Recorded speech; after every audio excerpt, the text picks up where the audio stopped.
அனைவருக்கும் வணக்கம். இன்றைக்கு நாம் வணக்கம். ஆசிரியர் துறையில சிறப்பாக பணியாற்றி கொண்டிருக்கூடிய ஒருவரோடு நேர்காணல் காண இருக்கிறோம். சென்னையில ஒரு பள்ளியில, சென்னை பள்ளி என்று சொல்லக்கூடிய பள்ளியில பணியாற்றி கொண்டிருக்கிறார். நீண்ட அனுபவம் வாய்ந்தவர் இந்த பணித்துறையில, ஆசிரியர் பணியில. அவரை பற்றி இன்றைக்கு நாம் அவர் செய்த சிறப்பான செயல்பாடுகள், எந்த விதமான நோக்கத்தோடு இந்த பள்ளி மாணவர்களுக்கு அவருடைய வாழ்க்கை முன்னேற்றத்துக்காக செயல்பட்டுக் கொண்டிருப்பதை பற்றிலாம் நாம் இன்றைக்கு அறிந்து கொள்ள இருக்கிறோம். இவர் தமிழ்நாடு அரசின் நல்லாசிரியர் விருது பெற்றவர் என்பது குறிப்பிடத்தக்கது. ஏற்கனவே தமிழ்நாடு அரசு வழங்கக்கூடிய, மாநில அரசு வழங்கக்கூடிய டாக்டர் ராதாகிருஷ்ணன் விருதை பெற்றவர் திருமதி கோ லதா அவர்கள்.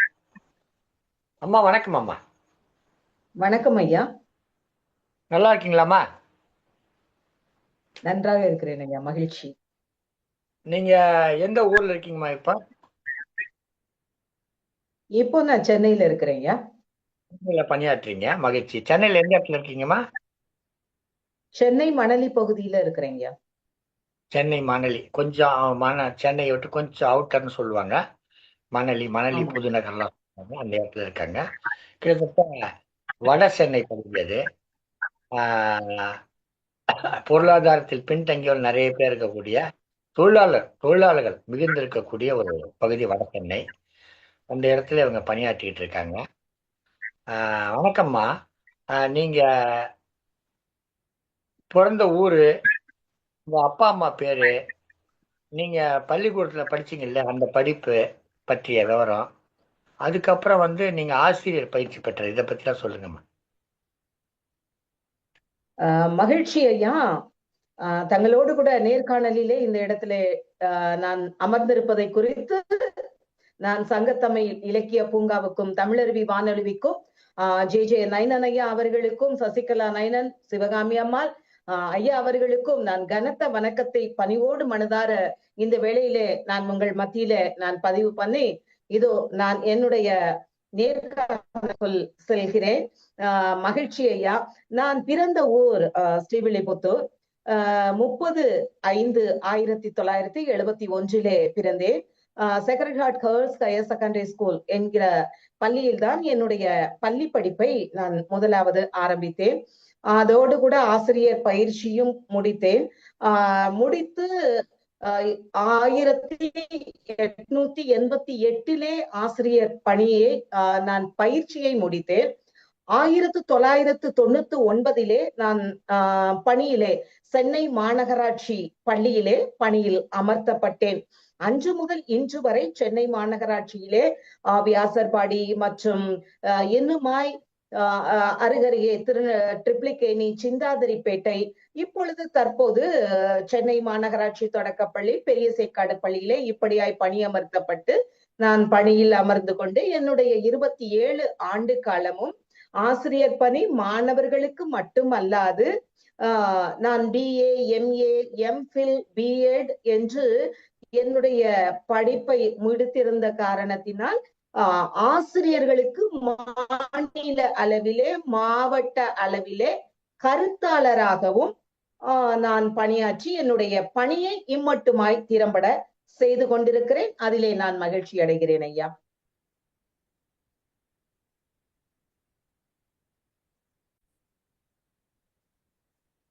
உலகத்துல மிக உயர்ந்த பணி ஒண்ணு இருக்குன்னு சொன்னா அது ஆசிரியர் பணி தான். பல நாடுகள்ல பாத்தீங்கன்னா ஆசிரியருக்கு கிடைக்கக்கூடிய மதிப்பு சில நாடுகள் கிடையாது. எல்லா துறையில வேலை செய்யறவங்களுக்கு போனஸ் ஒண்ணு கொடுப்பாங்க, ஆண்டுக்கு ஒரு முறை இல்ல 2 முறை. ஆனா தினந்தோறும் போனஸ் கிடைக்கிற ஒரு பணி உண்டுன்னா அது என்னன்னா ஆசிரியர் பணி தான்.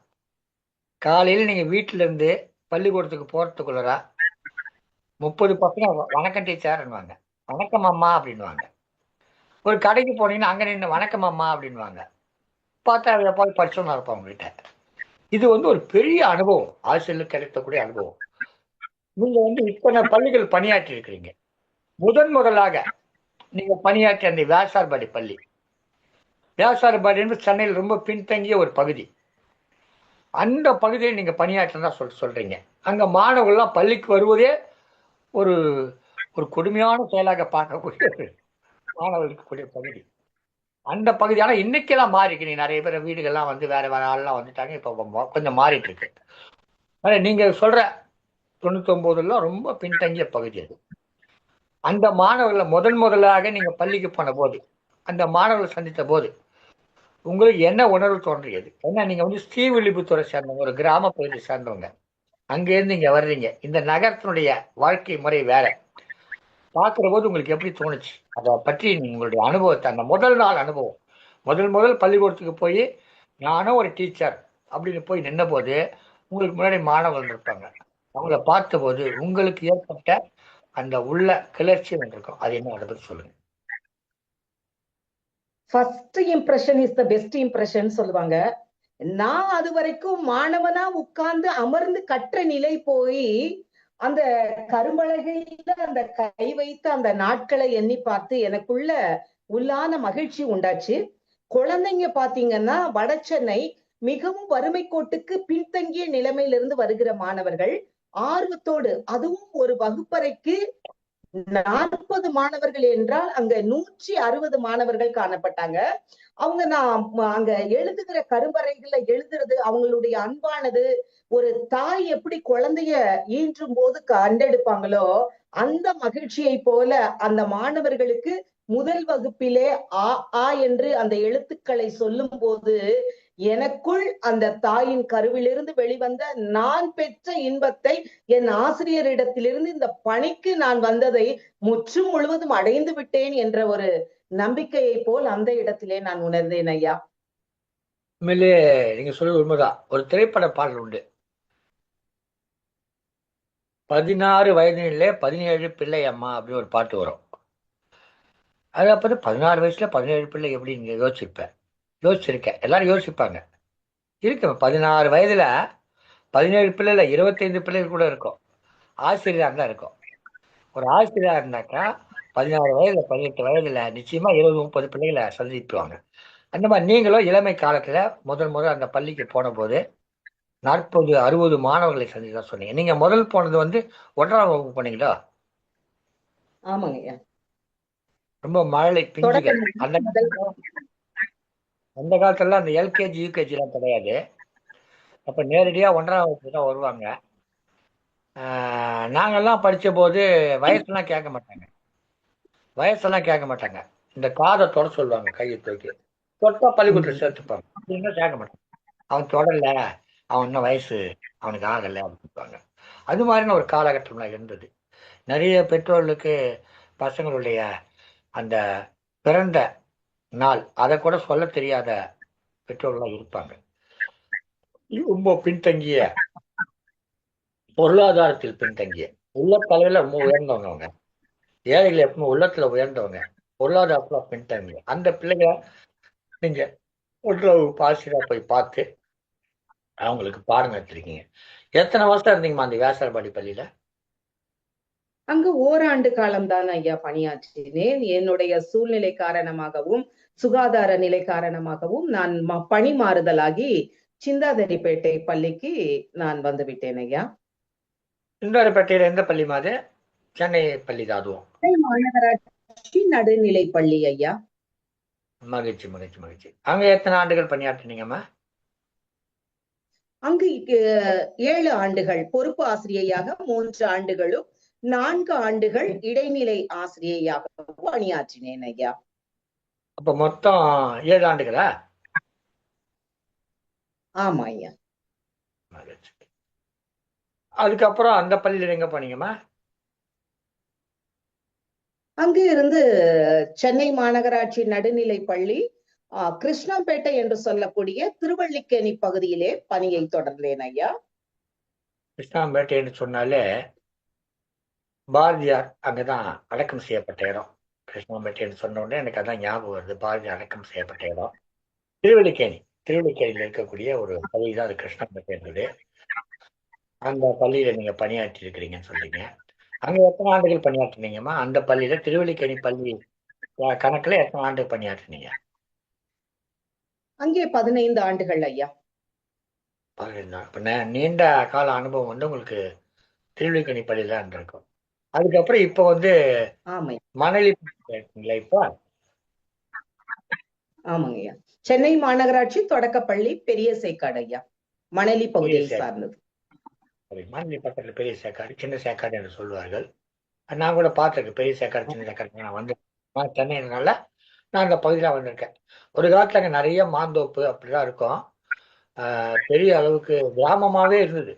நீண்ட காலம் கிராமமாகவே இருந்தது. இப்பதான் அது கொஞ்சம் வீடுகள்லாம் மாறி இருக்குது. அந்த தோட்டங்கள் அழிக்கப்பட்டு வீடுகளாக மாறி இருக்குது. இப்ப வந்து நீங்க இப்ப நீங்க பணியாற்ற போது கொஞ்சம் வளர்ந்துருக்கும் அந்த இடம்.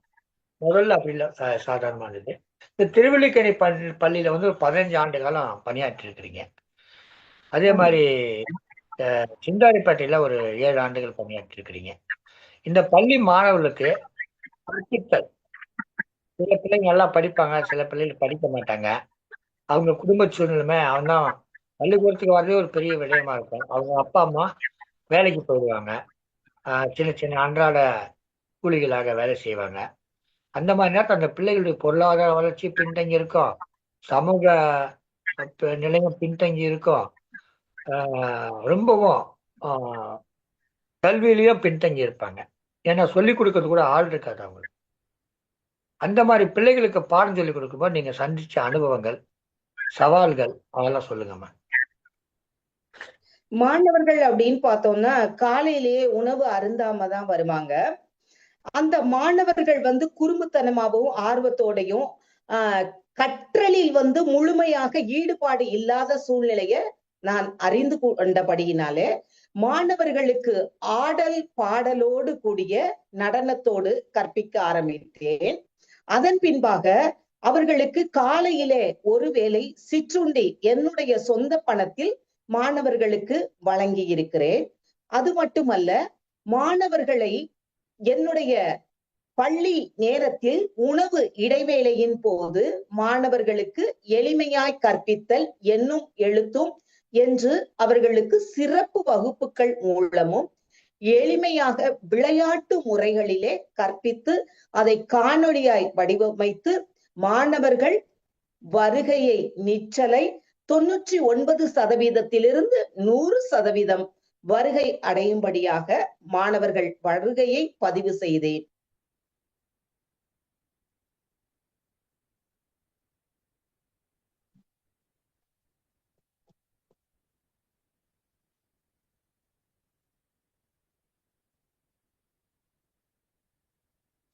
ஐயா, தங்கள் குரல் கேட்கவில்லை ஐயா. நிறைய பிள்ளைகள் என்ன பண்ணுவாங்க, அப்பா அம்மா வேலைக்கு போயிடுவாங்க, டேய் ஸ்கூலுக்கு போடான்னு சொல்லிட்டு போவாங்க. அவன் ஸ்கூலுக்கு போக மாட்டான். அம்மா அப்பா போன உடனே இவன் அப்படியே விளையாடிட்டு கிடப்பான். அப்புறம் பள்ளிக்கூடத்துக்கு வரமாட்டான். அம்மா அப்பா கிட்ட கேட்டு நான் போயிட்டேன்னுவான். இந்த மாதிரி நிறைய அதெல்லாம் கற்றுக் கொடுப்பாங்க சுற்றி இருக்கிறவங்க. யாரும் அதை வந்து கல்வியில பெருசா நாட்டம் இருக்காது இந்த மக்களுக்கு. ஏதாவது வேலைக்கு பண்ணா கூட பரவாயில்ல அப்படின்ற மாதிரி, ஒரு 5ஆம் வகுப்பு படிச்சாலே பெரிய விடையன்னு பார்ப்பாங்க. அப்படிலாம் நிறைய இருக்கு, நான் பார்த்துருக்கேன் அந்த மாதிரி மாணவர்கள. ஆனா வந்து இவர்களை வந்து 100% வகுப்புக்கு வர வைக்கிறதே ஒரு பெரிய சாதனம். 100% மதிப்பெண் வாங்க வைக்கிறது பல தனியார் பள்ளிகள்ல சாதனையா இருக்கு. ஆனா அந்த சென்னை மாநகராட்சி பள்ளிகள்ல வந்து 100% அந்த அட்டெண்டன்ஸ் வர வைக்கிறது ஒரு பெரிய சாதனை என்றுதான் சொல்ல வேண்டும். அந்த வகையில நீங்க ஒரு சிறப்பான பணி செஞ்சிருக்கிறீங்க. உங்க பள்ளி ஆசிரியர் என்ற அடிப்படையில அந்த திருவல்லிக்கேணி பள்ளியில நீங்க சந்தித்த மறக்க முடியாத சில சம்பவங்கள், அனுபவங்கள் அதெல்லாம் சொல்லுங்கம்மா. மாணவர்கள் நீங்க சொன்னது போலயே இடைநிற்றலை சந்திப்பது, அவர்களை வருகை பதிவேட்டில் வரவழைப்பு என்பது ஒரு சவாலாகத்தான் அமைந்தது. நான் மாணவர்களை காலை 7:30 மணிக்கு புறப்பட்டு அவர்கள் இருக்கிற இல்லத்திற்கே சென்று ஆட்டோவில நான் 3 சக்கர வாகனத்திலே அழைத்து வருவேன். இப்படி அழைத்து வந்தது அது மட்டுமல்ல, செயல்வழி கற்றல் நுண்வழி கற்பித்தல் என்ற முறையிலே அவர்களுக்கு நான் கதைகளை பாடங்களை நான் சொற்வழி கற்பித்தல், செயல்வழி கற்பித்தல் மூலமாக கற்பிக்கும் போது மாணவர்களுக்கு அந்த கற்றல் நிலையிலே முழுமையான அடைவு திறன் அங்கே உண்டாகிறதை விளையாட்டு முறைகளிலே கற்பிக்க ஆரம்பித்தேன். இது என்னுடைய மாணவர்களை எளிதில் சென்றடைந்து அந்த கற்றலிலே நிறைவு பெறுவதற்கு நான் அது ஏதுவாய் அமையும்படியாக என்னுடைய கற்பித்தலை மாற்றி அமைத்தது எனக்கு மறக்க முடியாத ஒரு நிகழ்வு. இது மாதிரி கற்பித்தல் செய்கிற போது அந்த பின்தங்கிய மாணவர்களுக்கும் அதை கொண்டு சேர்கிற வகையில செயல்பட்டுருக்கீங்க. பாடல்கள் மூலமாக, அதே மாதிரி வந்து அவர்களுக்கு ஆடல் பாடல் மூலமாக கற்பித்தலை கை கொண்டிருக்கிறீங்க. இது செய்கிற போது அந்த மாணவர்களும் அந்த கலை வடிவத்தோடு அந்த பாடத்தை அணுகுகிற முறை அதை மேற்கொள்வாங்களா, இல்ல நீங்க மட்டும் பாடுவீங்க அவங்க கம்மன் இருப்பாங்களா? அருமையான கேள்வி ஐயா. மாணவர்கள் நான் செய்வதை பார்த்தவுடன் கலைநயத்தோடு கூட மாணவர்களுக்கு ஒரு பாடத்தை, பாட பொருளை அடைந்து கொள்ள வேண்டும் என்று வரைபடங்கள், இயற்கையாக களிமண்களிலே பொம்மைகள், உருவங்கள், உடல் உள் உறுப்புகள், இதை செய்வதை மாணவர்களுக்கு லோ காஸ்ட் மெட்டீரியல் என்று சொல்லுவார்கள். அப்படியான பொருட்களை, தூக்கி எறியப்பட்ட பொருட்களை வைத்து மாணவர்களுக்கு இதயம் இயங்குதல், ஒரு மாதிரிக்காக சொன்னோம் என்றால் புனல் எடுத்துக்கொண்டு அந்த புனலின் வாயிலே ஒரு டியூபை வைத்துக்கொண்டு புனலினுடைய வாய்ப்பகுதியை பலூனால் அடைத்து இதயம் துடிப்பதை நான் செய்யும்படியாக மாணவர்களுக்கு செய்தி காட்டியதை மாணவர்கள் அத பாட பொருளை புரிந்து கொண்டு அவர்கள் மீண்டுமாய் எனக்கு செய்து காண்பிப்பார்கள். இயற்கையை பற்றி, இயற்கையை வளர்க்க வேண்டும் என்ற சூழ்நிலைகளையும் கற்பிக்கும் போது மாணவர்களுக்கு இயற்கை தாவரங்களை, சூழல்களை எல்லாவற்றையும் களப்பயணமாக அவர்களை அருகாமையில் சுற்றி இருக்கிற இடங்களுக்கு கூட்டி சென்று காண்பிப்பது வழக்கம். அது அவர்களுக்கு களப்பயணத்திலே ஈடுபாடு இருந்தபடியினாலே ஆர்வத்தோடும் கூட கற்றுக்கொள்வதற்கு அது ஏதுவானதாய் அமைந்தது ஐயா.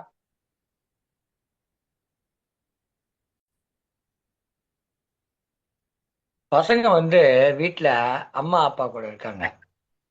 அவங்களுக்கு தெரிஞ்சது அம்மா முதல், அப்புறம் அப்பா, அடுத்து இந்த பெற்றோரால் அறிமுகப்படுத்தப்படுறவங்க தான் ஆசிரியர். அவங்க கொண்டு போய் அந்த, நாங்களாம் டீச்சர் சொல்லுவோம், டீச்சர் கிட்ட விட்டுடுவாங்க. முதல் நாள் அழுது அடம்பிடிப்பான். நான்லாம் வந்து 1ஆம் வகுப்பு சேர்த்த போது அந்த பள்ளிக்கூடம், நான் ஒரு சென்னை மாநகராட்சி அமைந்தகரை பள்ளி தான் முதல்ல 1ஆம் வகுப்பு சேர்த்தாங்க. அங்க அந்த மூங்கில் தட்டி போட்டிருக்கோம். இந்த மூங்கில் தட்டியை பிடிச்சி உழுக்கு தட்டி கீழே தள்ளிட்டேன்.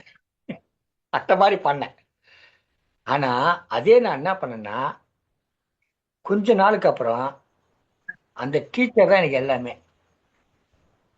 சரஸ்வதி டீச்சர் ஒரு டீச்சரு, அவங்க ஒரு மாதிரி டெரரான டீச்சர். எனக்கு அவங்க கிட்ட போக மாட்டேன். இன்னொரு டீச்சர் இருப்பாங்க, அவங்க கிட்ட ரொம்ப அஃபெக்ஷனா இருக்கும். அதே மாதிரி நான் என்ன வந்து 3ஆவது வரலாம் மாநகராட்சி பள்ளி, அதுக்கப்புறம் வேற ஒரு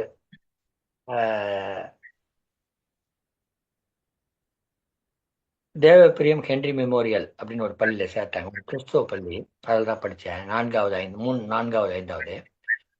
இன்னமும் கூட எனக்கு அந்த என்னுடைய அந்த ஆசிரியை, அவங்க பேர் சுகுணான்னு பேரு, அவங்க முகம் இப்ப நான் நினைச்சா கூட கண்ணுக்கு முன்னாடி வரும். அந்த அளவுக்கு எனக்கு வந்து ஒரு அன்பை செலுத்துறவங்க. அதே மாதிரி நான் வந்து முதல்ல தான் அப்படி இருந்தேன் தவிர, அதுக்கப்புறம் வந்து இந்த டீச்சரை பார்க்கலன்னா அன்னைக்கு பொழுது ஓடாதுன்ற மாதிரி இருந்தது ஒரு காலகட்டம் இருந்தது. அது இந்த சிறு வயதுல. ஏன்னா இந்த பசங்களுக்கு வந்து அம்மா அப்பாவுக்கு அடுத்தபடியுமா அவங்களுக்கு ரொம்ப இணக்கமா இருக்கக்கூடிய ஒரு சித்தி மாதிரி, ஒரு அத்தை மாதிரி பார்க்குற ஆள் யாருன்னு கேட்டாக்கா டீச்சர். அதுவும் குறிப்பா தொடக்கப்பள்ளியில் இருக்கக்கூடிய பெண் டீச்சர்கள், பெண் ஆசிரியர்கள். நாங்கெல்லாம் பெண் ஆசிரியர் டீச்சர் சொல்லுவோம், ஆண் ஆசிரியர் சாருன்னு சொல்லுவோம். இல்லை எங்களுக்கு பழக்கம். ஏன்னா வாத்தியார்னாலே எங்களுக்கு ஆண் ஆசிரியர்னு பேரு, டீச்சர்னா பெண் ஆசிரியர்னு பேர். அப்படிதான் எங்களுக்கெல்லாம் புரிஞ்சுது, தெரிஞ்சுது. எங்களுக்கு அப்படியே சொல்லி கொடுத்துருந்தாங்க. அப்போ அந்த டீச்சர் டீச்சர் டீச்சர் டீச்சர் நாளைக்கு வகுப்புல போயிட்டோம்னா ஒரு 100 தடவையாவது டீச்சர்ன்ற வார்த்தையை சொல்லணும். சும்மானா டீச்சர் அப்படின்னுவோம். நம்ம கிட்ட பேசணும்னு இருக்காரு. அந்த மாதிரியான ஒரு அஃபெக்ஷன் இந்த மாணவர்களுக்கு வந்துடும் டீச்சர்ஸ் கிட்ட. அந்த மாதிரியான உங்களோட ரொம்ப நெருக்கமா பழகின நிறைய மாணவர்கள் பார்த்துருப்பீங்க. உங்க இத்தனை ஆண்டுகால அனுபவத்துல நிச்சயமா ஒரு நூற்றுக்கணக்கானவர்கள் பார்த்துருப்பீங்க. அந்த மாதிரி மாணவர்கள் பின்னாடி சந்திச்சிருக்கிறீங்களா அவங்களை யாராவது? நான் நீங்க சொன்னது போல அருமையான கேள்வி இந்த கேள்வி. என்னுடைய வகுப்பில் உள்ள மாணவர்கள் அனைவரும் என்கிட்ட கேட்கறது ஒன்னே ஒண்ணு கேட்பாங்க. நான் உங்களை அம்மா கூப்பிடட்டுமா கேட்பாங்க. நான் ஒரு பள்ளியிலிருந்து பணிமாறுதலாக அடுத்த பள்ளிக்கு செல்லும் போது என் கால்ல விழுந்து என் குழந்தைங்க என்ன, அதாவது நான் ஈன்றெடுத்த குழந்தையை விட என்ன சொல்லும் போது அப்படியே கண்கள்ல எனக்கு நீர் தான் சொரிகிறது போல. எனக்கு இந்த நாட்களிலும் என் குழந்தைங்க, நான் நல்லாசிரியர் விருது வாங்கினப்ப கூட என்னுடைய குழந்தைங்க என் கண்ணை கட்டிட்டு எனக்கு கேக் கட் பண்ணி எனக்கு அந்த ஸ்ப்ரே எல்லாம் போட்டு அந்த மாதிரி என் குழந்தைங்க தான் பண்ணாங்க. நான் அதை வாங்கிட்டு வந்து என் குழந்தைங்களுக்கு தான் அந்த விருதை கொடுத்தேன். சோ மேயர்ல இருந்து எல்லாரும் வாழ்த்துனாங்க. ஆனாலும் எனக்கு என் குழந்தைங்க கிட்ட இருந்து நான் அந்த வாழ்த்தை பெற்றது இன்னைக்கும் எனக்கு அது மறக்க முடியாத ஒரு உண்மையான தருணமாவே நான் கருதுறேன் ஐயா. நல்ல ஒரு கேள்வி, ரொம்ப மகிழ்ச்சி. நெகிழ்ச்சியான தருணம். ஒரு நல்லா போது மாணவர்கள் கொண்டாடுவது, சிறந்த மாணவர்களை உருவாக்குபவர்கள் சிறந்த ஆசிரியர். அவ்வளவுதான். என்னை பொறுத்தவரைலாம் ஒருத்தர் சிறந்த ஆசிரியர் நல்ல ஆசிரியர்னு சொன்னா நல்ல மாணவர்களை உருவாக்கினால் அவர் நல்ல ஆசிரியர். அதாவது எச்சத்தால் காணப்படும் வள்ளுவர் சொல்வார், அவர் ஒரு எச்சத்தால் காணப்படும். இப்போ ஆசிரியரை பொறுத்தவரை அவங்களுடைய மாணவர்கள் உயர்ந்தவர்களாகவும் உயர்ந்த பண்புள்ளவர்களாகவும் ஆசிரியரை போற்றுபவர்களாக இருந்தாக்கா கட்டணால் ஆய பயனன் கொள்வார் வாழ்வன் நற்றால் தொழானின். அந்த மாதிரி அந்த ஆசிரியர் பணிகிற ஒரு செய்தி இருக்கு பாருங்க, அது ரொம்ப நெகிழ்ச்சியான ஒரு சம்பவமாக சொன்னீங்க. கேக்கு வெட்டினாங்க, மாணவர்கள் சேர்ந்து கேக்கு வெட்டினாங்க. மாணவர்கள் சேர்ந்து கேக்கு வெட்டினாங்க, அதை பார்க்கறதுக்கு ரொம்ப சாதாரணமா இருக்கும். இந்த நிகழ்ச்சியை பார்த்து கொண்டிருக்க சில பேருக்கு இது என்ன பெரிய விஷயம், ஒரு கேக்கு வெட்டினாங்கன்னா. ஆனா அவங்க எல்லோருமே அந்த கேக்கை தாங்கள் வாங்கி சாப்பிட்டுருக்க மாட்டாங்க. அந்த பொருளாதார நிலைமை இருக்காது அவங்களுக்கு. அவங்களுக்கு கேக் என்பது ஒரு கனவான ஒரு விஷயமாக இருக்கும். அப்பேற்பட்ட மாணவர்கள் தங்க கிட்ட இருக்க கொஞ்சம் கொஞ்சம் காசை போட்டு ஏதோ ஒரு 50 ரூபாய்னா கூட 50 ரூபாய் கேட்க வாங்கிட்டாங்க. உண்மையிலேயே அது ஒரு நிகழ்ச்சியான ஒரு சம்பவம். ஏன்னா அவர்களே அதை பார்த்துருக்க மாட்டாங்க, சாப்பிட்டுருக்க மாட்டாங்க. அந்த மாதிரியே தான் சூழ்நிலை அந்த மாணவர்களுடைய பொருளாதார சூழ்நிலை இருக்கும். ஒரு 5 ரூபா 10 ரூபாவுக்கே துன்பப்படுகிற சிரமப்படுகிற குடும்பங்களை சேர்ந்தவர்கள் அவங்க. அந்த மாணவர்கள் ஒரு கேக்கு வெட்டி கொண்டாடினாங்கன்றது அவங்களுடைய பெரிய மனது, எவ்வளவு பெரிய மனசு அவங்களுக்கு இருக்குது, எந்த அளவுக்கு தன்னுடைய ஆசிரியர் மேல பற்று வச்சிருக்காங்கன்றது அழகா எடுத்து சொன்னீங்க. எனக்கும் கூட நீங்க உங்களுக்கே கண் கலங்கிடுச்சு, எனக்கும் கூட அந்த நேரத்துல கண் கலங்கிடுச்சு. நானும் கொஞ்சம் நெகிழ்ச்சியான செய்திகளை கேட்கிற போது கொஞ்சம் இலக்கி விடுவேன். அது ஒரு நல்ல அருமையான ஒரு நிகழ்வு. நல்லாசிரியர் விருது பெறுகிற போது மேயர் பாராட்டுகிறார், துணை மேயர் பாராட்டுகிறார், மற்றவர்களெல்லாம் பாராட்டுவார்கள். ஆனால் தன்னிடம் படித்த ஏழை மாணவர்கள் ஒரு கேக்கை வெட்டி கொண்டாடினாங்கன்றது அது ரொம்ப நெகிழ்ச்சியான ஒரு, உண்மையிலே அந்த நல்லாசிரியர் விருதை காட்டிலும் உயர்ந்த விருது அதுதான் என்றுதான் நான் நினைக்கிறேன். இந்த நல்லாசிரியர் விருது எந்த ஆண்டு வாங்கினீங்க, அதெல்லாம் பத்தி நம்ம சொல்லுங்கம்மா. நான் 2 ஆண்டுகளுக்கு முன்பாகத்தான் ஐயா அந்த நல்லாசிரியர் விருது பெற்றேன். நான் அதுவரையிலும் நான் விண்ணப்பிக்கவும் இல்லை, என் கரத்தில் ஏது ஒரு விருது கூட நான் வைத்து இருக்கவில்லை. ஏனென்றால் என்னுடைய பணி, நான் என்னுடைய உழைப்பு அது அனைவருக்கும் தெரிந்தது. அதை கடவுளிடத்தில் ஒன்றை கேட்டேன், நான் இதற்கு உண்மையா இருந்தால் எனக்கு வேண்டும் என்று நான் அப்ளை செய்தேன். அதற்கு நான் தகுதி அல்ல, ஆனாலும் எனக்கு கிடைத்தது. நான் 27 ஆண்டுகளாக தங்களிடத்திலே முன்பதே பகிர்ந்து கொண்டது போல ஆசிரியர்களுக்கு மாநில மாவட்ட அளவிலே நான் கருத்தாளராக பணியாற்றியது, பாட புத்தகங்கள் எழுதுகிற பணியில் ஈடுபட்டது. இதனால் முதன்மை கல்வி அலுவலர் அனைவரும் அறிந்திருந்தபடியே அவர்களே என்னை ஊக்கப்படுத்தினார்கள். நீங்கள் ஏன் இதுவரை விண்ணப்பிக்கவில்லை என்று முதன்மை கல்வி அலுவலர் என்னுடைய மாவட்டத்தில் இருந்து சொன்னதன் காரணமாக நான் விண்ணப்பித்து அதை பெற்றுக்கொண்டேன் ஐயா. மகிழ்ச்சி. நீங்க கல்வி அமைச்சர்கிட்ட பெற்றீங்க இல்லையா? அத 2 ஆண்டுகளுக்கு முன்பு சொன்னா இப்போது இருக்கக்கூடிய மாண்புமிகு தமிழ்நாடு கல்வி அமைச்சர் திரு அன்பில் மகேஷ் பொய்யாமொழி அவரிடம் பெற்றிருப்பீர்கள். மிகுந்த சிறப்பான ஒரு பணி. அது உங்களுக்கு கிடைத்த மிகச் சிறப்பான அங்கீகாரம். அதுவும் முதன்மை கல்வி அலுவலரே சொல்லி அதை நீங்க வாங்குங்க, நீங்க அதுக்கு விண்ணப்பிங்க, உங்களுக்கு நிச்சயமா கிடைக்கும் அப்படின்னு சொல்றது வந்து உங்களுடைய பணியினுடைய சிறப்பு. நீங்க இந்த ஆசிரியர் பணி இல்லாம இந்த கருத்துரையாளர் அந்த மாதிரிலாம் சொல்றீங்கல்ல, அதை பற்றிலாம் கொஞ்சம் சொல்லுங்க, விரிவா சொல்லுங்க. நான் பாடத்திட்டங்கள் தயாரிப்பதிலே 1926 ஜூலை 1999 ஆண்டு பணிக்கு சேர்ந்தேன். அந்த நாள் முதல் கொண்டாகவே கற்றலில் இனிமை, பெடகாகி என்னும் எழுத்தும் இது போன்று அநேக முறைகள் கற்றலிலே ஒவ்வொரு முறைகளாக வரும். அந்த ஒவ்வொரு முறைகளையும் நானே பாட புத்தகம், பாடல்கள் எழுதுவது, கதைகள் எழுதுவது, பாடநூல் தயாரிப்பில் ஈடுபடுவது என்று இப்படியாக நான் செல்லுகிற அந்த அனுபவத்திலே எனக்கு கிடைக்கப்பட்டது. மாநில அளவில் ஆசிரியர்களுக்கு பயிற்சி கொடுத்திருக்கிறேன். அது மட்டுமல்ல, மாவட்ட அளவிலும் கொடுத்து வட்டார அளவிலும் செயல்படுத்தியிருக்கிறேன். இப்பொழுது இங்கே ஒரு சிறிய காரியத்தை நான் பதிவு செய்ய விரும்புகிறேன். என்னுடைய வகுப்பை மாணவர்களை விட்டு போகும்போது என் மாணவர்கள் அழுவார்கள். எதற்காக என்றால், ஐயோ 3 நாட்கள் நீங்க எங்க விட்டு போறீங்களா, 5 நாட்கள் போறீங்களா, போகாதீங்க, நான் உங்ககிட்ட ஒண்ணு கேட்பேன் அப்படின்னு அவங்க தன்னுடைய காரியத்தை நான் இதுவரைக்கும் நான் சொல்றேன் ஐயா. இதுவரைக்கும் நான் 27 ஆண்டு காலத்துல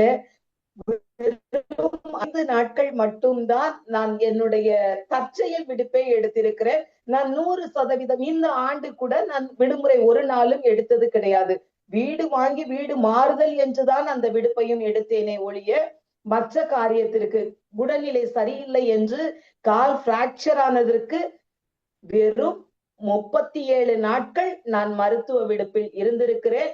மற்ற எல்லா நாட்களும் எனக்கு எல்லாமே என் மாணவர்கள் தான், என் ஆசிரிய பணிதான்.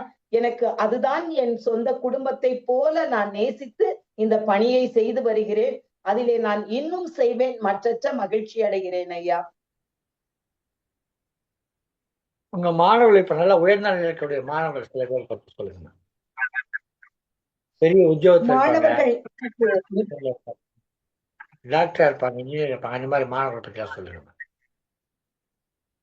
நிறைய பேர் இருக்கிறாங்க ஐயா. நான் நல்லாசிரியர் விருது வாங்கினப்ப கூட எனக்கு தெரியாது, அவங்கதான் கல்வி அலுவலர்கள்ல இருந்து எல்லாருமே உங்களுக்கு கிடைச்சதை விட எங்களுக்கு இது கிடைச்ச பெருமையா நினைக்கிறோம், உங்களுக்கு நல்லாசிரியர் விருது கிடைத்ததை எண்ணின்னு எனக்கு 3 மணி 4 மணியில இருந்து என்னை தூங்க விடல. எனக்கு முதல் தகவல் பரிமாறினதும் என் கல்வி அதிகாரிகள். அவர்கள் மட்டுமல்ல, என்னிடத்தில் படித்த என்னுடைய குழந்தைகளாக நான் பாவித்த, வளர்த்த, கற்றுக் கொடுத்த மாணவர்கள் இன்றைக்கு அவர்கள் மின்சார துறையிலே பணியாற்றி கொண்டிருக்கிறார்கள், மருத்துவ துறையில் இருக்கிறார்கள், இன்னும் ஏன் வக்கீலாக கூட இருக்கிறார்கள். அந்த மாணவர்கள் எல்லாம் எனக்கு பள்ளிக்கே வந்து பொன்னாடை போர்த்தி அந்த நாளிலே எனக்கு வாழ்த்து பகிர்ந்து கொண்டார்கள். உருவம் நான் அடையாளம் இனம் காண முடியவில்லை வளர்ச்சியின் காரணமாக. ஆனால் அவர்கள் என்னை அடையாளம் கண்டு, நான் உங்களிடத்திலே படித்த மாணவன், என்னை உங்களுக்கு தெரியவில்லையா, நான் சிந்தாதிரிப்பேட்டையிலே படித்தேன், நீங்கள் என்ன அன்னைக்கு அடிச்சீங்கல்ல, திட்டினீங்கல்ல, அதனாலதான் நான் இன்னைக்கு இந்த நிலைமைக்கு வந்தேன்.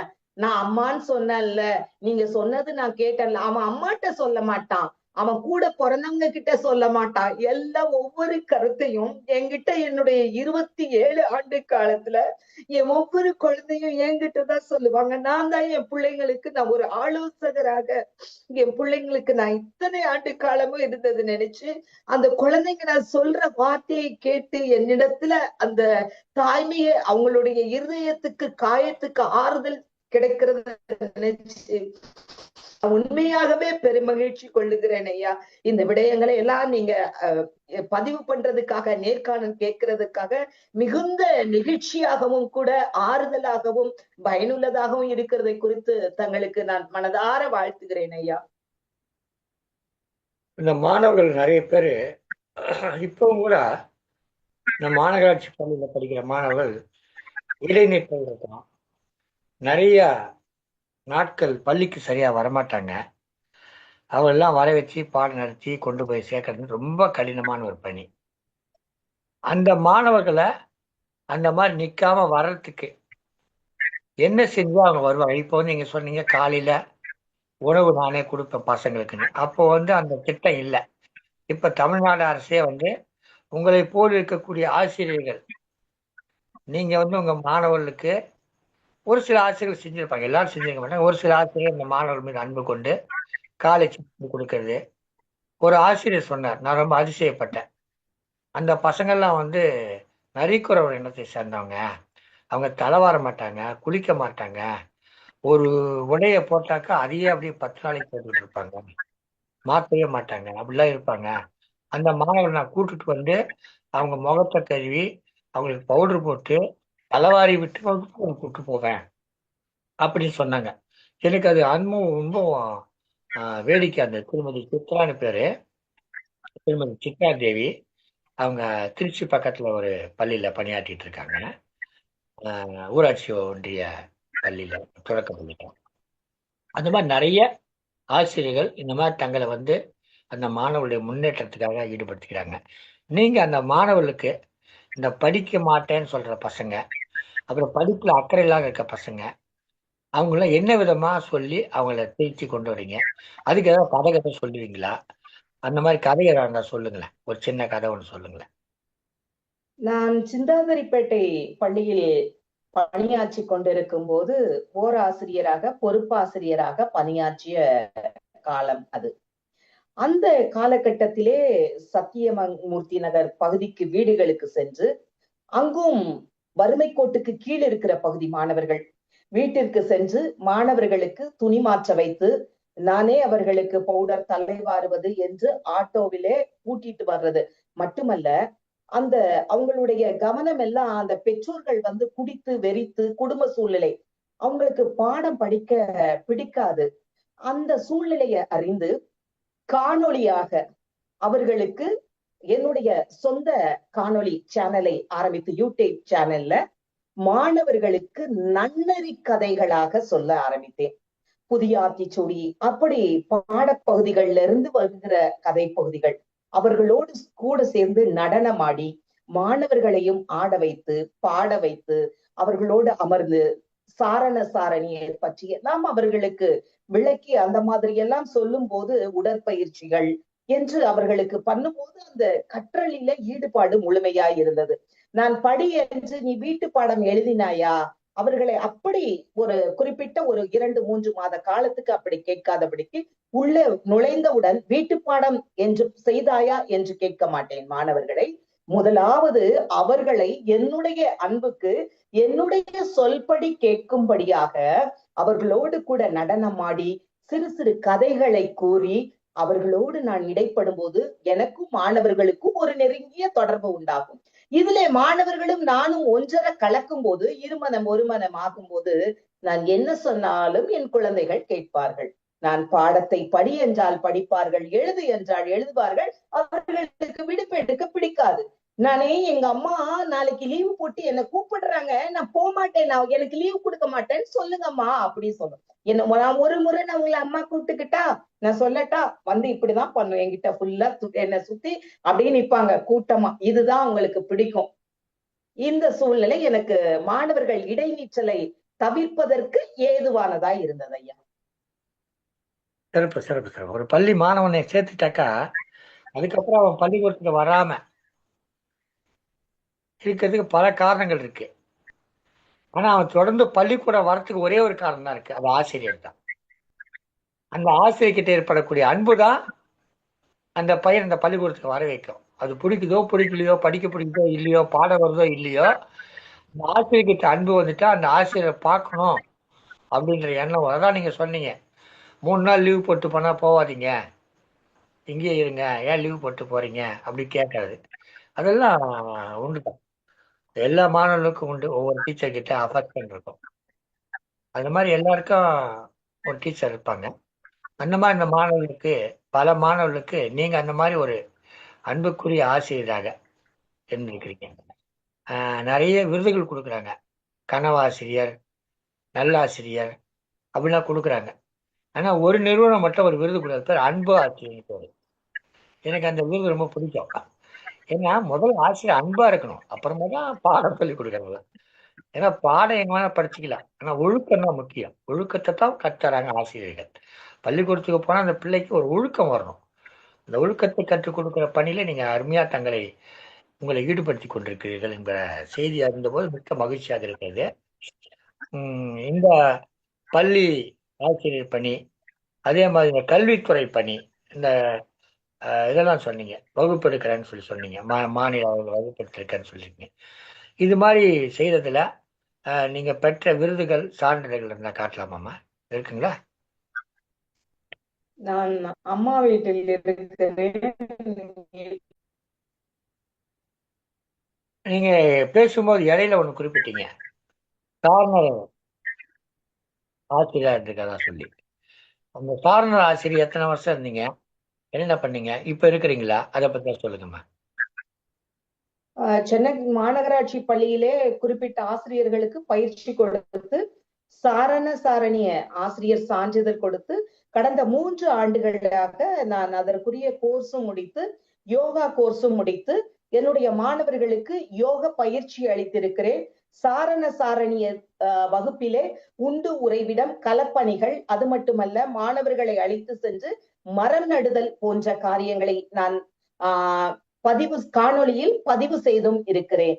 அதற்காக சென்னை மாநகராட்சியிலே அதற்குரிய ஆணையர் அவர்கள், சாரண சாரணிய ஆணையர் அம்மா அவர்கள் தனியாக வாழ்த்தும் தெரிவித்திருக்கிறார்கள். இதற்குரிய எல்லா விடயங்களும் யூடியூப் சேனலிலே நான் பதிவு செய்து வைத்திருக்கிறேன்.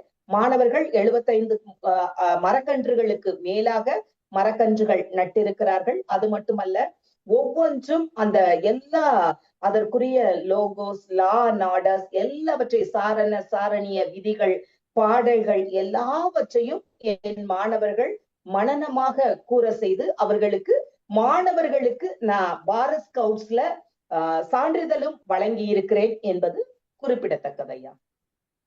சிறப்பு சிறப்பு சிறப்பு. மாணவர்களுக்கு இந்த மரம் நடுதலை பத்தி சொன்னீங்க. மாணவர்கள் மரம் நடுதலை ஈடுபடுத்தினா அது ஸ்கவுட்ஸ்ல செய்வீங்களா, என்எஸ்எஸ்ல செய்வீங்களாமா? நான் ஸ்கவுட்ஸும் பண்ணியிருக்கேங்க, என்எஸ்எஸும் பண்ணியிருக்கிறேன். என்எஸ்எஸ்ல இருந்தும் சொல்லுங்க சொல்லுங்க. ஸ்கவுட்ஸ்லயும் நான் மாணவர்களுக்கு அப்படியாக அந்த நேரங்களிலே நான் மாணவர்களுக்கு என்எஸ்எஸ் மூலமாகவும் சாலை விதிகள் மற்ற ஒவ்வொன்றும் கற்றுக் கொடுத்திருக்கிறேன். ஸ்கவுட்ஸும் கலந்து கற்றுக் கொடுத்திருக்கிறேன் ஐயா. இந்த ஸ்கவுட்ஸ்க்கு களப்பணிக்கு போவாங்க, அது மாதிரிலாம் போயிருக்கீங்களா? பசங்களை கூப்பிட்டு போயிருக்கீங்களா? மாணவர்களை இரவிலே தங்க வைக்காதபடிக்கு மாணவர்களுக்கு பள்ளியிலே டென்ட் போல கூடாரம் அமைத்து அங்க இருக்கக்கூடிய எல்லா சூழ்நிலைகளையும் என் வகுப்பறையிலே கொண்டு வந்து, எப்படி கழிவறைகளை சுத்தம் செய்வது முதற்கொண்டாக நானே என் மாணவர்களுக்கு முன்பாக கழிவறைகளை நான் சுத்தம் செய்து, என் பள்ளியிலே குப்பைகளை நானே பெருக்கி எப்படி வாரி என் குழந்தைகளுக்கு நானே பயிற்சி கொடுத்திருக்கிறேன். காணொளியாகவும் அது பதிவில் வைத்திருக்கிறேன். அது மட்டுமல்ல, தமிழ் இலக்கியங்களிலும் ஈடுபடுத்தி இருக்கிறேன் ஐயா. மகிழ்ச்சி மகிழ்ச்சி மகிழ்ச்சி. உங்களுடைய காணொலி ஈடுபட்ட காணொலி பற்றி சொல்லுங்க. எத்தனை காணொலி போட்டிருக்கீங்க இந்த மாதிரி பசங்களோட பண்ணது? இந்த மரம் நடுதல், அப்புறம் இந்த சமூக சேவை பணிகள், என்எஸ்எஸ் சொல்றீங்க, ஸ்கவுட்ஸு, இந்த கற்றல் கற்பித்தல், இதெல்லாம் எவ்வளோ காணொலி போட்டிருக்கீங்க? என்னென்ன விதமான தன்மையில அந்த காணொலி போட்டிருக்கீங்க? 1900 மேலாக காணொளிகளும் அதிலே குறிப்பிடப்பட்டிருக்கிறது. 841 சப்ஸ்கிரைபர்ஸ் அந்த போல இருக்கிறாங்க. 2.5 லட்சத்துக்கிட்ட அதுல பார்வையாளர்கள் பார்த்திருக்கிறாங்க. இதுல எப்படிப்பட்ட கதைகள்லாம் இருக்கும் அப்படின்னா, நான் கொரோனா காலகட்டத்துல இல்லம் தேடி கல்வி அப்படின்றதுல இருந்தேன். அந்த இல்லத்தேடி கல்வி தமிழக அரசினால பாடப்புத்தகமாக திட்டம் கொடுக்கப்பட்டது.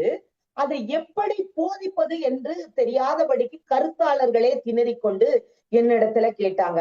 இது எப்படி கற்பிக்கணும்னு கேட்டாங்க. அதற்காக தான் நான் அந்த சேனலை ஆரம்பித்து ஒவ்வொன்றும் ஆசிரியர் பயிற்சி என்னென்ன நான் பணியிடை பயிற்சியில கலந்து கொண்டாலும் எல்லா விடயங்களை ஆசிரியர்களுக்கு மாணவர்களுக்கு எந்த சூழலிலே பார்த்தாலும் புரிந்து கொள்ளும்படியாக, மற்ற ஆசிரியர்களுக்கு அது ஏதுவாய் இருக்கும்படியாக நாடகம், கலை, வில்லுப்பாட்டு, பொம்மலாட்டம், அது மட்டுமல்ல நீதி போதனைகள், இவை சார்ந்து 1900க்கு மேற்பட்ட என்னுடைய வகுப்பறையிலே நான் ஆசிரியர்களுக்கு கற்பித்தது பாடல்கள், சொந்தமாக கவிதைகள் எழுதி மாணவர்களுக்கு கற்பித்து மாணவர்களோடு ஆடல் பாடல் பாடி அதிலே பதிவு செய்திருக்கிறேன். அது மட்டுமல்ல, தமிழ் இலக்கியத்திலும் என் மாணவர்களை ஈடுபடுத்தி உட்படுத்தி வைத்திருக்கிறேன் ஐயா. மாணவர்களை இலக்கியத்தை ஈடுபடுத்த எப்படி பண்ணுவீங்க? என்ன பண்ணுவாங்க அவங்க?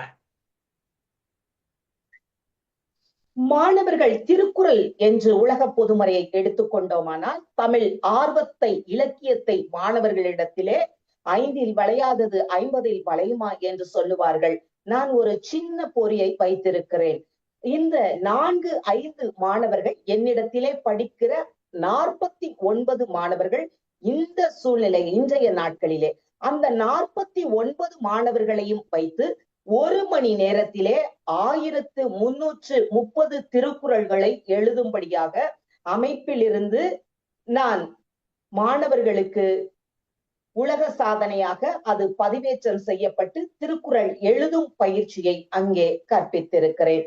தொல்காப்பியம் என்று திருக்குறளும் தொல்காப்பியமும் தேசிய மயமாக்கப்பட வேண்டும் என்ற கருத்தை மாணவர்களுக்கு இலக்கிய ஆர்வத்தை தூண்டும் வகையிலே நூற்பா வாசித்தல், 1610 நூற்பாக்களை வாசித்தல், ஆசிரியர் குறிப்பு, நூற்குறிப்பு, வில்லுப்பாட்டு, பொம்மலாட்டம், கதைகள், நடனம், ஓரறிவு முதல் 6 அறிவு வரை நடனங்கள் என்று என் மாணவர்களுக்கு பரதநாட்டியம், எல்லா கலை இலக்கியத்தோடு கூட வில்லுப்பாட்டு நானே இயற்றி மாணவர்களோடு அமர்ந்து நானே செய்த எல்லாவற்றையும் மாணவர்களுக்கு இலக்கிய ஆர்வத்தை தூண்டும்படியாக கலாம் ஐயா என்றால் கலாம் ஐயா சர்வதேச மாணவர்கள் தினமாய் அவர்கள் கூறிய கருத்துக்கள், அதை வைத்து பள்ளியிலே வகுப்பறையிலே அனைத்து மாணவர்களையும் கூட்டி ஓவிய போட்டி ஒவ்வொன்றும் நிகழ்த்துவேன். நடனங்கள், பேச்சு, இன்னுமாய் நேரு என்று ஒரு குழந்தைகள் தின விழா கொண்டாட்டங்கள் என்றால் எல்லா நிகழ்வுகளையும், அது மட்டுமல்ல மாணவர்களுக்கு பெண் கல்வி குறித்தும் பெண் பாதுகாப்பு குறித்தும் கூட நான் மாணவர்களிடத்திலே அந்த கருத்தை வலியுறுத்தி அவர்களுக்கு அதை நான் ஆர்வத்தை தூண்டுகிற விதத்திலே செய்து வருகிறேன் ஐயா. சிறப்பு சிறப்பு சிறப்பு. இன்றைய சூழ்நிலையில முதல்ல அந்த பெண்கள் பாதுகாப்பு என்பது கொஞ்சம் வளர்ந்த பிள்ளைகளை சொல்லுவாங்க.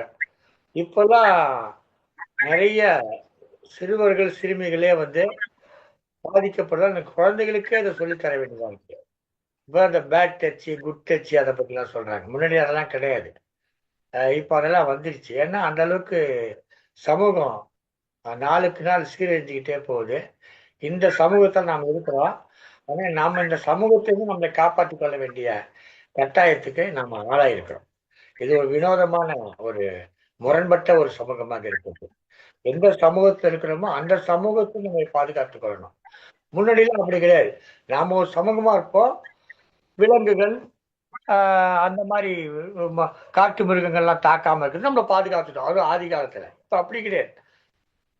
நம்மிடமிருந்தே நம்மை பாதுகாத்துக் கொள்ளக்கூடிய அளவுக்கு இந்த நிலைமைகள் மோசமாக இருக்கிறது. பிள்ளைகளை திருக்குறள் வாசிக்க வைத்தல், எழுத வைத்தல், 1 மணி நேரத்தில் 1330 திருக்குறளை எழுத வைத்தல் போன்ற செயல்பாட்டில் ஈடுபட்டு உலக சாதனை சார்ந்த நிகழ்ச்சிகள் நடத்தி அதில் அவர்களுக்கு சான்றிதழ் பெற்றுக் கொடுத்தா சொல்லியிருக்கிறீர்கள். அதே மாதிரி தொல்காப்பியம் 1600 அந்த நூற்பாக்களையும் வாசிக்க வைப்பது நல்ல அற்புதமான செயல்பாடுகள். இன்றைய தமிழ்நாடு அரசு கூட அதுக்கான ஒரு திட்டத்தை எடுத்து திருக்குறள அங்கங்க அதற்கான நிகழ்ச்சி நடத்த வேணும்னு சொல்லியிருக்கு. அந்த வகையில நீங்க சிறப்பா செஞ்சுக்கிட்டு இருக்கீங்க. இந்த மாதிரி உலக சாதனை நிகழ்ச்சி நடத்திருக்கீங்க, அதை பத்தி தான் சொல்லுங்க. வெறும் 9-10 வயது மாணவர்களுக்கு என்னுடைய சொந்த செலவிலே உலக சாதனை சான்றிதழ் இதுவரை 4 சான்றிதழ் பெற்றுக் கொடுத்திருக்கிறேன். அது மட்டுமல்ல, தொல்காப்பிய சுடராளி, தொல்காப்பிய முத்துச்சரம், காந்தியடிகள் உறுதிமொழி எடுத்ததை குறித்து தமிழக கலாச்சாரங்களிலே கலை இலக்கிய பண்பாட்டை அவர்கள் நடன மூலமாக முத்தமிழ் நிகழ்வாக நடத்தி அவர்களுக்கு அதிலும் உலக சாதனை சான்றிதழ் என் மாணவர்களுக்கு பெற்று வழங்கியிருக்கிறேன். இதை குறித்து நான் பெருமைகிறேன். ஏனென்றால் நான் படிக்கும் பொழுது எனக்கு கிடைக்காத ஒன்று என் பிள்ளைகளுக்கு கிடைத்ததை நினைத்து என்னுடைய ஆசிரியர் பணி அறப்பணி என்பதை நான் மெய்யாலுமே நிறைவேற்றி கொண்டிருக்கிறேன் என்பதிலே நான் மற்றற்ற மகிழ்ச்சி அடைகிறேன் ஐயா. இனியும் நான் தொடர்ந்து செய்வேன் என்ற கருத்தை பதிவு செய்கிறேன். இன்னும் உங்களுக்கு எத்தனை ஆண்டுகள் இருக்குமா பணிக்காலம்? 27 ஆண்டுகள் முடிச்சிருக்கீங்க. 32 ஐயா, 2032. 32 இன்னும் ஒரு 7 ஆண்டுகள் இருக்கு. 27 கூட்டல் 34 ஆண்டு பணிக்காலம் இருக்கும். இப்போது வந்து சமூக வலைத்தளம் வளர்ச்சி அடைஞ்சிருக்கு. அதன் மூலமாக மாணவர்கள் நிறைய தெரிஞ்சுக்கிறாங்க. நீங்களும் அதை கற்றுக் கொடுக்குறீங்க. இந்த மாணவர்களுக்கு இப்ப நிறைய இந்த தொலைபேசியில பார்க்கறதே ஒரு வேலையா வச்சுட்டு இருக்காங்க. அது பார்க்கறது தவறு கிடையாது. அவங்க நல்லதை பார்த்தா நல்லது கிடைக்கும், தீயதை பார்த்தா தீயது கிடைக்கும். அப்போ அந்த மாணவர்கள இந்த தொலைபேசியை பயன்படுத்துறது பற்றி ஏதாவது விழிப்புணர்வு ஏற்படுத்திருக்கீங்களா? மாணவர்களுக்கு நான் பெற்றோர் ஆசிரியர் கூட்டத்தில் மட்டுமல்ல, மாணவர்களுக்கு நான் பொம்மலாட்டங்கள் மூலமாகவும் வில்லுப்பாட்டு மூலமாகவும் இதற்கு விழிப்புணர்வு கொடுத்து காணொளிகள் பதிவு செய்திருக்கிறேன். அது மட்டுமல்ல, நான் மாணவர்களை இப்படியாய் டைவர்ட் செய்ய மாட்டேன். என்னதான் வில்லுப்பாட்டு பொம்மலாட்டம் என்று கொடுத்தாலும் மொபைல் போனை பள்ளிக்கே எடுத்து வர செய்து மாணவர்களுக்கு மணற்கேணி செயலி என்று ஒன்று உண்டு.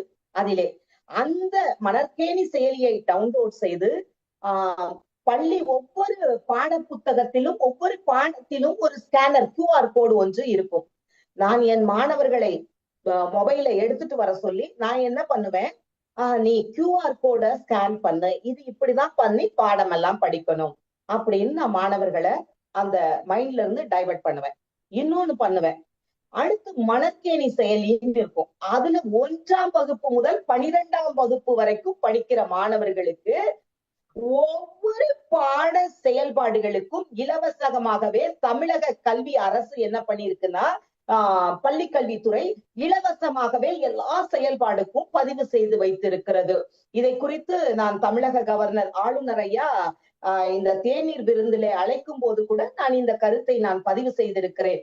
மணற்கேணி செயலியை குறித்து நல்லாசிரியர் விருது வாங்கினதன் நிமித்தம் எனக்கு அந்த அழைப்பு ஆளுநரிடத்திலே தேநீர் விருந்துக்கு ஒவ்வொரு சுதந்திர தினம் அன்றும் குடியரசு தினம் அன்றும் அந்த அழைப்பிதழ் தனிப்பட்ட விதத்திலே வரும்.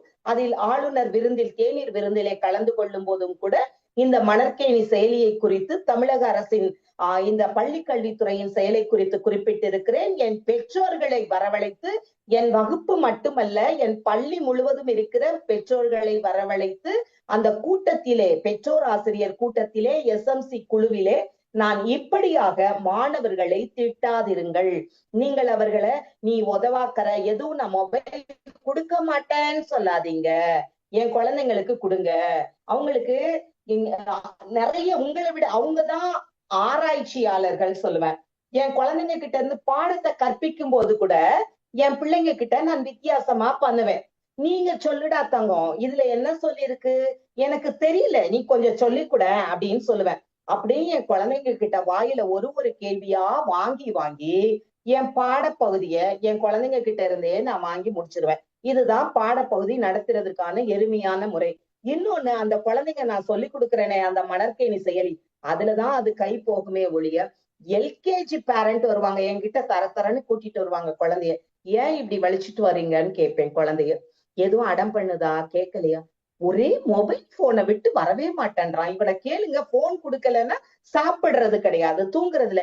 இங்க வாடி தங்கம்னு கூப்பிடுவேன், கூப்பிட்டு மடியில உட்கார வைப்பேன். நீ இது பாரு, என்ன கேம் இது, நல்லா இருக்கும், இதுல பாடெல்லாம் இருக்கும், என்ன வேணும்னா அம்மாட்ட சொல்லி வச்சு கொடுக்க சொல்லு. அடுத்த நாள் வந்து சொல்லுவாங்க அந்த பெற்றோர், நீங்க சொன்னதுல இருந்து அவன் கேட்கறதே இல்ல, நான் இது வச்சு கொடுத்தேன்னா அந்த மணற்கேணி செயலியில் இருக்கிற அந்த பாட்டு தான் பாக்குறான், அதுதான் கேட்கிறான் அப்படின்னு சொல்லுவாங்க.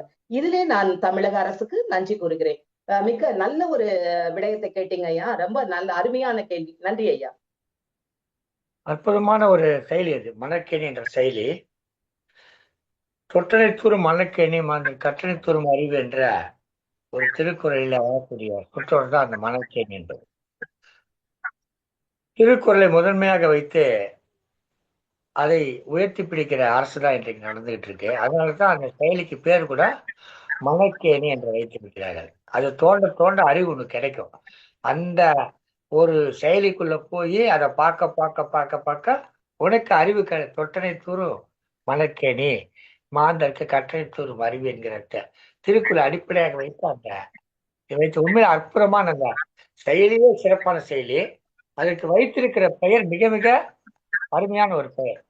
உண்மையிலே இந்த மாதிரியான ஒரு பெயரை உலகத்துல எந்த ஒரு செயலிக்கும் வச்சிருக்க மாட்டாங்க. அது திருக்குறள் எடுக்கப்பட்ட அந்த சொற்றொடர் மணற்கேணி என்பது. நல்ல செய்திகள் சொன்னீங்க. உங்களோட கூட இவ்வளவு நேரம் அலாவுக்கு மிக்க மகிழ்ச்சி அடைகிறேன். நல்லாசிரியர் விருது பெற்றிருக்கிறீர்கள். இன்னும் எண்ணற்ற விருதுகளை நீங்கள் பெற்றிருக்கிறீர்கள். உங்களுடைய நீங்கள் ஒரு கவிஞராகவும் இருக்கிறீர்கள், எழுத்தாளராக இருக்கிறீர்கள், ஒரு சமூக சிந்தனையாளராக இருக்கிறீர்கள், ஆசிரியர் பணியை செய்கிறீர்கள். அதற்கிடையில நீங்க நிறைய சமூக பணி செஞ்சுட்டு இருக்கீங்க, அதுவும் எனக்கு தெரியும். நான் பல இடத்துல கேள்விப்பட்டிருக்கேன் உங்களை பத்தி. சென்ற முறை கூட ஒரு இடத்துல போய் பேசின போது அவங்க சொன்னாங்க இந்த மாதிரி செய்யறாங்க அப்படின்னு சொல்லி. யாருன்னு கேட்ட போது உடனே லதான்னு சொன்னாங்க. லதா அம்மா நம்ம கார்பரேட் ஸ்கூல்ல வேலை செய்ய லதா அம்மாவான்னு கேட்டபோது ஆமா அப்படின்னாங்க. எனக்கு ரொம்ப நெருடலா இருந்தது. நமக்கு தெரிஞ்ச ஒருத்தர் நம்ம போற இடத்துல அவங்களை பற்றி சொல்றப்ப நமக்கு மகிழ்ச்சியா இருக்கிறது. எனவே நல்ல மாணவர்கள் உருவாக்குகிறீர்கள், நல்ல ஆசிரியராக இருக்கிறீர்கள். ஒரு நல்ல ஆசிரியர் என்பது யார் என்று சொன்னா நல்ல மாணவர்கள் உருவாக்குபவர் தான் நல்லாசிரியர். நல்லாசிரியர் விருது வாங்குறவங்க அது ஒரு பக்கம். இன்னொரு பக்கத்துல நல்ல மாணவர்களை உருவாக்குனா அவங்க நல்ல ஆசிரியர்கள், நல்ல விதைகளை போடுபவர்கள், நல்ல ஒரு நோக்கத்துக்காக செயல்படுபவர்கள், இவ்வளவு நல்ல ஆசிரியர்கள் தான். அந்த வகையில நீங்க சிறப்பானபடி ஒரு செயலை, உங்களுக்கு கிடைத்த வாய்ப்பு ஆசிரியர் பணி. அந்த பணியை வெறும் சம்பளத்துக்கு மட்டும் செய்யாம சமூகத்திற்காக, சம்பளத்துக்காக வேலை செய்யறது ஒண்ணு, சமூகத்துக்காக வேலை செய்யறது ஒண்ணு. நீங்க சமூகத்துக்காக வேலை செய்யறீங்க, சம்பளம் ஒரு பக்கம் இருக்கும், சமூகத்துக்காக வேலை செய்யுங்க. இந்த சமூகம் நன்றாக வர வேண்டும், நம்மிடம் வரக்கூடிய மாணவர்கள் நல்ல விதமாக சிறப்பானவர்களாக வர வேண்டும் என்கிற கற்பனை அடிப்படையில செய்றீங்க. இந்த பைபிள்ல ஒரு வசனம் வரும், இயேசுநாதனுடைய பாதையிலிருந்து விலகியவர்ல ஆடுகள் பிரிந்து விட்டன என்று வரும். அதே திருப்பி அந்த ஆடுகள் சேரும்னு வரும்.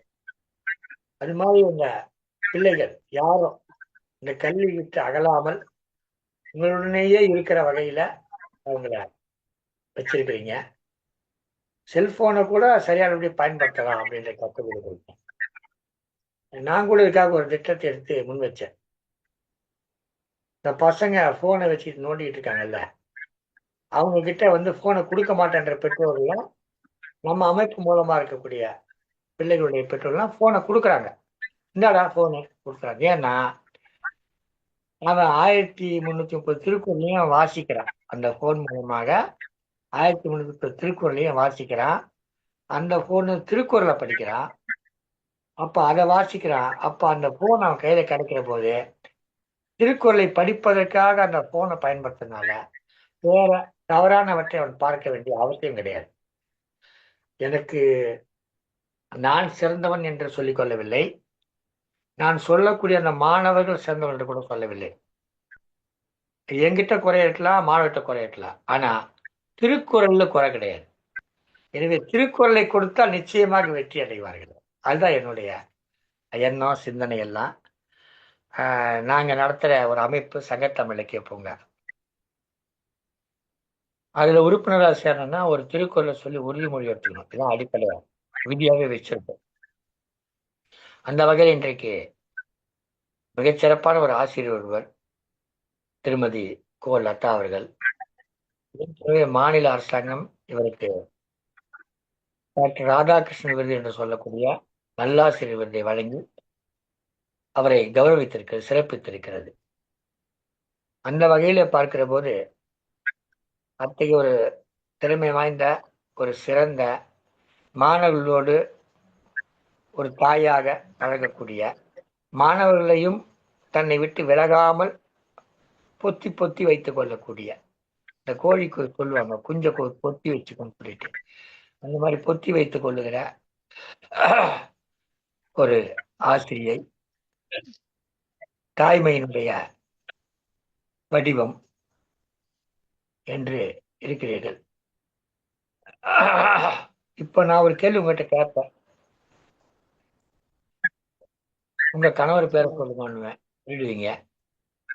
உங்களுக்கு எத்தனை பிள்ளைகள் கேட்டீங்கன்னா 4000 பிள்ளை, 5000 பிள்ளைன்னு சொல்லிடுவீங்க. ஏன்னா எல்லா மாணவர்களும் உங்களுடைய பிள்ளைன்னு சொல்லிடுவீங்க.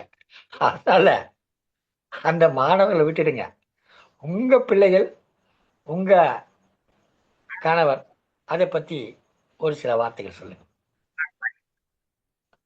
கண்டிப்பாயா. அதற்கு முன்னாடி திருக்குறள் குறிச்சு சொன்னீங்க. நானும் என் வகுப்புல என் பிள்ளைங்களை கூப்பிட்டு ஒரு நாள் திருக்குறள் வினாவிடை சொல்லுடா அப்படின்னு ஒரு அமைப்புல இருந்து கேட்டிருந்தாங்க. அதற்கு சான்று கொடுப்பாங்க, மின் சான்று. என் குழந்தைங்களை கூப்பிட்டு ஒரு நாள் சொல்ல வச்சுட்டேன். அடுத்த நாள் ஒரு 15 என் வகுப்புல சொல்லி கொடுத்தேன். அடுத்த நாள் வந்து ஒரு 5 நாள் தான் இப்படி நான் அவங்களுக்கு பயிற்சி கொடுத்தேன். அடுத்து என்ன விடல. இப்படி போனேன்னா மிஸ் மிஸ் நான் திருக்குறள் சொல்லலாமா, திருக்குறள் படிக்கலாமா, வினாவிடை கொடுக்குறீங்களா, போன் கொடுக்குறீங்களா, உங்களுக்கு இல்லைன்னா பரவாயில்ல, டைம் இல்லைன்னா நீங்க மொபைல் மட்டும் கொடுங்க, அது மட்டும் ஓபன் பண்ணிட்டாங்க, நாங்க வாய்ஸ் போட்டு ரெக்கார்ட் போட்டு போட்டுக்கிறோம். அவங்களே வீடியோ போடுவாங்க, அவங்களே தனக்கு தெரிஞ்ச 30 குறளை பதிவு பண்ணுவாங்க. அந்த மாதிரி. இன்னொன்னு பெண் கல்விக்காக போக்சோ அந்த மாதிரி எல்லாம் நான் கொடுத்திருக்கேன். இதையெல்லாம் பாராட்டி எனக்கு வந்து தமிழக அரசின் விருது மட்டுமல்ல, வெளியிடத்துல 15 தனிநபர் உலக சாதனை, நீங்க சொன்ன அன்பு ஆசிரியர், அந்த மாதிரி அமைப்புகள்ல இருந்து 40க்கும் மேற்பட்ட விருதுகள் இந்த மாதிரி பெற்றது. அது எல்லாத்தையும் விட எனக்கு மிகுந்த மன நிறைவை கொடுக்கக்கூடியது, தங்கள் வந்து என்ன அழைத்து இந்த நேர்காணலிலே பங்கு பெற செய்தது. இதுதான் நான் வாழ்க்கையில் செய்த பெரிய பாக்கியம். இன்னொன்று, தாங்கள் கேட்ட கேள்வி வினா. என்னுடைய கணவர் பெயர் பழனிசாமி அவர்கள். அவங்க வந்து தோல் வியாபாரம் பண்றாங்க. எனக்கு 2 மகன்கள் இருக்கிறாங்க. மூத்த மகன் வந்து சிஇ பண்ணிருக்காங்க, அவங்க பேர் மோகன். இரண்டாவது மகன் திவாகர், அவங்க வந்து ட்ரிபிள் பண்ணியிருக்கிறாங்க. சோ அவங்க 2 பேருமே தன்னுடைய சொந்தமாக தொழில், ஒருத்தர் கட்டிடக்கலை நிபுணராக, இன்ஜினியராக, கட்டிட கான்ட்ராக்ட் வேலை எடுத்து அவங்க பண்ணிட்டு இருக்கிறாங்க, கட்டிடவியல் நிபுணராக. என்னுடைய கணவர், அவர் தோல் வியாபாரம், அரசு பணி அல்ல, தனியாகவே சொந்தமாக தொழில் செய்து கொண்டிருக்கிறார். என்னுடைய இளைய மகன் என்று பார்த்தோமானால் திவாகர், அவங்க வந்து சொந்தமாக கம்பெனி ஒன்று ஆரம்பித்து அதை அவர் இயக்கி கொண்டிருக்கிறார். கடவுள் மேலாக கொடுத்த இந்த நல்ல உறவுக்காக, இந்த சங்கத்தமிழ் இலக்கிய பூங்காவுக்காக, இத வடிவமைத்து நேர்த்தியாய் நேர்காணலிலே இப்ப பார்த்தோம்னா நேரம் பாத்தீங்கன்னா யாருமே நம்ப மாட்டீங்க, 10 மணியை தாண்டி தன்னுடைய 70 வயது ஒரு தகப்பனாக வந்து எங்களுக்கு இந்த குடும்பத்துல இந்த பதிவை கொடுத்தத ஐயா வேணான்றாங்க. இருந்தாலும் நான் அதுக்கு கடமைப்பட்டிருக்கிறேன். சிவகாமி அம்மாவுக்கும், தமிழருவி வானொலிக்கும், இன்னும் நைனை விஜயன் ஐயா அவர்களுக்கும், பிரிட்டானியா வானொலி நிறுவனத்தாராகிய சசிகலா நைனி விஜயன் அம்மா அவர்களுக்கும் என்னுடைய மனதார மனமு வந்த பணிவான வாழ்த்துதல்களை வைக்கிற. எல்லாத்துக்கும் ஐயாவுக்கு தான் நன்றி சொல்லணும். அவங்களுடைய வேகம் தான் வேதத்துல நல்ல வார்த்தையை நான் சொல்றேன். ஐயா எனக்கு நிறைய ஆசிரியர்களை கொடுத்தாங்க. முதிர் வயதுல கனி கொடுத்து புஷ்டிமா. அந்த முதிர் வயதுல அவங்க பெற்ற அனுபவங்களை எல்லாருக்கும், பிறப்பு ஒரு சம்பவம்னாலும் இறப்பு சரித்திரமா, இது கலாம் ஐயா சொன்னாங்க. இது ஐயா தன்னுடைய வரலாக பதிவு பண்ணிட்டு இருக்கிறாங்க. சோ நான் இல்லைனாலும் அந்த ஒரு சந்ததியை உருவாக்கணும், அந்த சந்ததியை உருவாக்குற அந்த எண்ணத்துக்காக ஐயாவுக்கு பணிவான வணக்கத்தை சொல்றேன். அவங்களுக்கு கடவுள் தாமே நீண்ட ஆயுள கொடுக்கணும். நன்றி. சிறப்பான ஒரு நேர்காணல் கண்டோம். சற்று கூடுதலான நேரம் இருந்தாலும் கூட இந்த நேர்காணல் தொய்வில்லாமல் ஒரு நெறியாக சென்றது. மிக அருமையான கருத்துக்களை நம்மோடு பகிர்ந்து கொண்டார் திருமதி கோ லதா அவர்கள். நல்லாசிரியர் விருது பெற்று சென்னை மாநகராட்சி பள்ளியில 27 ஆண்டு காலம் அந்த 1ஆம் வகுப்பு, 2ஆம் வகுப்பு, 3ஆம் வகுப்பு பிள்ளைகள், பிஞ்சு குழந்தைகள், அந்த நஞ்சு கலவாத நெஞ்சம் கொண்ட பிஞ்சு குழந்தைகள் என்று சொல்ல வேண்டும். அவர்களுக்கெல்லாம் ஒரு நல்ல வழியை காட்டி, அவரிடம் நல்ல ஒரு குணத்தை ஏற்படுத்தி, அவர்கள் வாழ்க்கையில நாளைக்கு அவங்க பெரிய ஆளா வரணும்னா அதுக்கு விதை அந்த துவக்கப்பள்ளியில் தான் போடப்படுது. துவக்கப்பள்ளி ஆசிரியனுடைய உழைப்பு, அவருடைய முயற்சி, அவள் காட்டுகிற அன்பு, இதுதான் அந்த மாணவனுக்குள்ளர தன்னம்பிக்கை ஏற்படுத்தி தானும் வாழ்க்கையில் வெற்றி பெற முடியும். தன்னுடைய பொருளாதாரத்தில் பின்தங்கி இருந்தாலும் கூட தானும் வாழ்க்கையில் முன்னேற முடியும் என்கிற எண்ணத்தை ஏற்படுத்துகிறது. அதை ஏற்படுத்துகிற பொறுப்பை மிகச் சிறப்பாக செய்திருக்கிறார்கள். இத்தனை நேரம் இவருடன் நேர்காணல் கண்டதற்காக, அவரிடம் இருந்த சில அனுபவங்களை பெற்றதற்காக நாம் தான் அவர்களுக்கு நன்றி சொல்லி ஆக வேண்டும் என்று சொல்லி, இந்த நிகழ்ச்சியை தங்கத்தமிழ் தொலைக்காட்சியில வழங்கிக் கொண்டிருக்கக்கூடிய திருக்குறள் தொடர் திருமதி சிவகாமி சண்முக சுந்தரம் அவர்களுக்கும், தமிழொலி வானொலியிலே வழங்கிக் கொண்டிருக்கக்கூடிய இயக்குநர்கள் திரு நயனை விஜயன், திருமதி சசிகலா நயனை விஜயன் ஆகியோர்களுக்கும், இந்த நிகழ்ச்சியை வானொலியிலும் பலையொலியிலும் பார்த்து கேட்டிருக்கிற அத்தனை அன்புள்ளங்களுக்கும் எமது மதிப்பான வணக்கங்களை கூறி நன்றி பாராட்டி விடைபெறுகிறோம். மீண்டும் இன்னொரு ஆசிரியரை இதுபோல் பல ஆசிரியர் நேர்காணல் கண்டு அவர்கள் எல்லாம் வெளியுலகத்திற்கு கொண்டு வருகிறோம். எங்கோ ஒரு மூலையில் அவர்கள் பாட்டு தனியாக ஒன்று செய்து கொண்டிருப்பார்கள், யாருக்குமே தெரியாமல் இருக்கும். அதையெல்லாம் உலகத்திற்கு வெளிச்சம் போட்டு காட்டுவதுதான் இந்த நிகழ்ச்சியுடைய நோக்கம். ஆசிரியர் இல்லாத ஒரு ஊர்ல ஒரு நல்ல பள்ளிக்கூடம், நல்ல ஆசிரியர் இருந்தாக்கா அந்த ஊருக்கு ஒரு போலீஸ் ஸ்டேஷன் தேவையில்லைன்னு சொல்லுவாங்க. ஒரு நல்ல ஆசிரியர் இருந்தாங்கன்னா அந்த ஊருக்கு ஒரு போலீஸ் ஸ்டேஷன் தேவையில்லை அப்படி சொல்லுவாங்க. அதனால வேண்டி குற்றவாளிகளை கண்டுபிடிக்கிற இடம் காவல் நிலையம், குற்றவாளிகள் தண்டிக்கிற இடம் நீதிமன்றம். இவை இரண்டும் சமூகத்தில் உயர்ந்ததாக இருக்கிறது. ஆனால் குற்றவாளிகளே உருவாகாமல் தடுக்கிற இடம் தான் பள்ளிக்கூடம். நீங்க பள்ளிக்கூடம் பாருங்க, சாதாரணமா இருக்கும், ஆனா இதெல்லாம் ரொம்ப பிரமாண்டமா இருக்கும். அதுதான் அந்த சமூகத்தை கொடுங்க. எனவே இவர்களை எல்லாம் இன்றைக்கு நாம் இது போன்ற ஆசிரியர் பெருமக்களை நேர்காணல் காண்பதிலே மெத்த மகிழ்ச்சி அடைகிறோம். இதையெல்லாம் கேட்டுக்கொண்டும் பார்த்து கொண்டும் உங்கள் அனைவருக்கும் எனது பொன்னான வணக்கங்களை கூறி இந்த நிகழ்ச்சி இந்த அளவில் நிறைவு செய்கிறோம். மீண்டும் அடுத்த ஒரு ஆசிரியருடன் உங்களிடம் சந்திக்கும் வரை வணக்கம் கூறி விடைபெறுவது நீலகண்ட தமிழன், ஒருங்கிணைப்பாளர், சங்கத்தமிழ் இலக்கிய சபா. நன்றி, வணக்கம். நன்றி, வணக்கம் ஐயா.